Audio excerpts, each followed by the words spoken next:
Ganitong diskarte naman ang gawin natin sa bangus. Yung classic. Ang bilis lang nitong lutuin, simpleng-simple pa. At pagdating sa lasa, ubod ng sarap.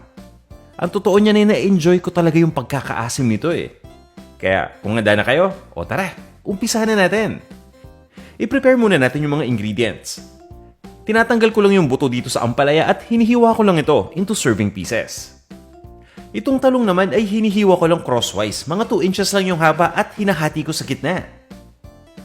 At pagdating sa sibuyas, purple onion ang gamit ko, hinihiwa ko lang na manipis yan. Importante din dito ang paggamit ng luya. Tanggalin nyo lang yung balat, hiwain lang ninyo ng maninipis at ng pahaba. At pagdating nga sa bawang, simple lang to, kinakrush ko lang.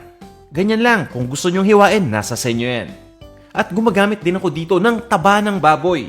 Medyo frozen pa yan pero kayang-kayang hiwain.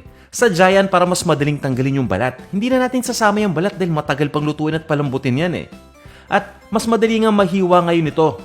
Ang gusto nating hiwa yung manipis, yung parang bacon lang. At kung gusto nga ninyong gumamit ng taba ng baboy na may konting laman na kagaya nito, pwedeng-pwede yan. O since ready na yung mga ingredients, tara, magluto na tayo. Sinisare ko lang muna itong taba ng baboy. Ibig sabihin niyan, ininit ko lang mabuti itong aking lutuan at inilagay ko na nga direkta dito yung pork fat. Pabayaan lang natin itong ma-render. Dahan-dahan kasi magmamantika yan. Yan yung gusto nating mangyari. Ang ginagawa ko dyan ay niluluto ko muna yung isang side ng 1 minuto, binabaliktad ko lang at itinutuloy ko ang pagluto hanggang sa makapag-extract na tayo ng enough na mantika. In-off ko muna yung apoy dito ha. At inarrange ko na nga itong bawang, sibuyas, pati na rin yung luya dito sa ibabaw ng taba ng baboy. Naglagay din ako ng buong paminta. At once na nakalatag na yung ating mga aromatics, i-arrange na natin yung bangus, pati na rin yung mga gulay dito sa ibabaw. Bukod dito sa ampalaya at talong na gamit natin, naglalagay din ako dito ng siling haba. Since naka-arrange na lahat ng mga ingredients, ilagay na natin itong ating Datu Puti vinegar. Ito talaga yung magbibigay ng sarap asim dito sa ating niluluto. Naglalagay din ako ng tubig dito. Tinatakpan ko na tong ating lutuan at pwede na nating i-turn on ngayon yung apoy. Pabayaan lang natin tong kumulo.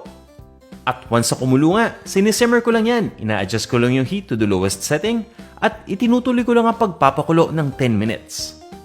After 10 minutes, tinitimplahan ko lang yan ng Datu Puti fish sauce.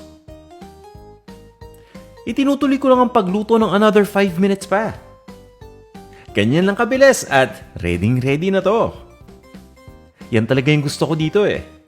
Yung masarap yung pagkakaasim. At pagdating sa tiyan ng bangus, yung ganyan oh, yun ang aakit. Yung talagang tipong hindi mo mahihindian.